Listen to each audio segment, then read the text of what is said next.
One of the things we talk a lot about here at Ag PhD is improving corn yields. One of the most important things you can do, especially if you're in the northern part of the country, is plant early. But what do you do when the soil temp is still 45 degrees? For me, I plant. Well, this is a hot topic of discussion, especially as you talk to some of the highest yielding producers in the world who will say, you know what, if you can get a warm soil temp, it's going to be less stress on your crop. Yes, I agree. If we had that option in the extreme northern part of the Corn Belt, we would take that, but we don't. We've got a limited growing season, so we need to get out there early. So there are a few things that we've learned over the years that have really improved performance in early planted situations. Okay, one of the first myths that I want to talk about too is this imbibitional chilling that you may have heard about. I think that's nonsense. We've done those studies ourselves, and what we find is, now don't get me wrong, I'm not saying it's nonsense that it doesn't exist, because it does. If you do nothing else to the seed. If you had regular untreated seed corn, yes, then cold temperatures, cold soil temperatures, cold water getting thrown on the plant, that becomes a real problem. But there are other things we can do to get around that, and that's the focus of our discussion today. Before we get too far, let's just outline what we're going to talk about today, because there's really 4 key things that we want to see to help that seed perform well, even in an early planted situation. We want to see fertilizer in close proximity to the seed. We'll talk about that.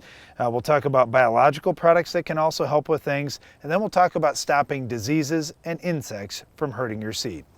Okay, the first thing, because it's kind of out there, is this whole biological side. There are a couple of products that we've used here in the last few years that have really helped. Quick Roots is one we've been talking about for about 10 years. That's a beneficial bacteria and fungi. There's this Nutricycle product that we've only been talking about for the last couple of years. That's a combination of over 20 different biologicals. So we're doing both. And what we've seen in our tests, not only in the lab, but in the field, is we're getting faster emergence and we're getting more nutrients into the plant. So this is a really big deal in cold soils. It's absolutely made a difference for us in colder soil conditions. We've got to get the best possible environment for that crop right away, because let's face it, in cold soils, there isn't a lot of root growth, and also a lot of nutrients aren't very available. So we have to make things more available, and with some of the biologicals, we can do just that. And speaking of nutrition and having it available for the plant, you're in control of that. Putting a little bit of fertilizer right in the furrow, you could even put some in a 2x2 if you want to do a little bit more with the planter, provides fertility that's really close and accessible for that plant. The other key that you want to watch out for is high salt load products. So you want to make sure that you're not putting a lot of salt in close proximity to the seed, but you have good, highly available fertilizer sources there for the plant. Yep, but the key again, low salt, low rate. You got to do that, otherwise you can actually hurt seed germination. That's not good. Well, one thing that can definitely hurt seed germination is insects. And we talk a lot about corn rootworms whenever we're raising corn, and I get it. That is a very important economic pest. However, there's a lot of secondary bugs as well that can really impact your yield. You look at seed corn maggots and wireworms and seed corn beetles and grubs. All those bugs are going to attack that plant really early. The longer your seed lays there in the soil without emerging, well, the more time there is for those bugs to feed on it. Okay, the fourth thing that we talked about here is fungicide. Now, we don't see as much gain when soils warm up, but boy, when soils are colder, the seed is just more subject to catch disease. That's a big problem. Now, there are a lot of inexpensive fungicides anymore. The price on fungicides is really coming down, but we would suggest you use some fungicide in furrow.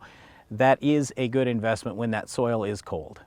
Brian, we hear from farmers all across the country, what are you talking about, fungicide? There's already fungicide on my seed.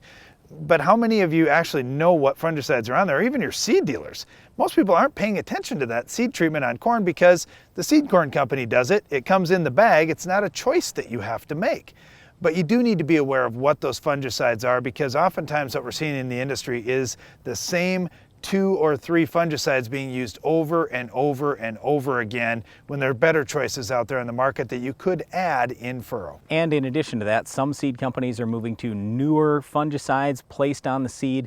If you can get those, boy, that's great too. Hey, one other thing that I was going to mention, and it's not in our 4 steps there, but it's just planting that seed right. You absolutely, and this seems to be more of a factor when the soil is cold, but you absolutely want to have that right depth.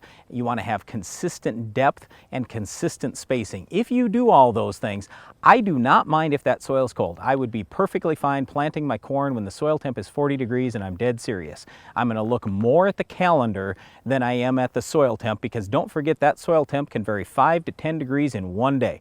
I'm going to look at the calendar. I don't care if the soil temp is cold, but if the soil temp is going to be cold, I'm absolutely doing these other 4 steps. Again, what we're talking about here is insecticide, fungicide, fertilizer, and biologicals, all right there in furrow or on the seed. The other thing that's important to be successful in any field is controlling our weed of the week. Can you identify this week's weed?